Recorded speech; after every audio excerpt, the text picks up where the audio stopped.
guys, ang ganap natin today is mauni guys ang eskwelahan sa akong anak sa mauni ang eskwelahan sa akong anak sa high school department.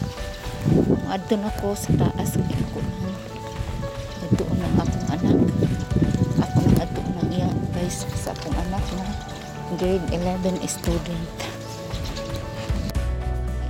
Sa room sa akong anak grade 11 EBM.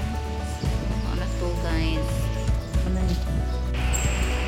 So unsa ni siya? Mao ni ang listen sa mga modules, mga schedule. Okay. Sa February, March, ug April. Unya? Felix Prabuyag. Sus. Unsaon man ambot niya oy? Seryoso ka jo.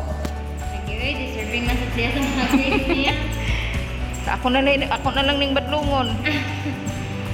Okay guys, suman ako dito sa okay guys, dito na ako sa teacher sa akong anak. Pure tuyag daw ang grade sa akong anak. He is deserving student. Pasalamat na lang ko guys, very good dyan yung akong i-test. Very good man ang tanong mga anak.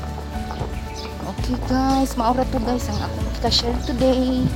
Pauli na ko ngadto sa amo nagpaktas lang gihapon ko.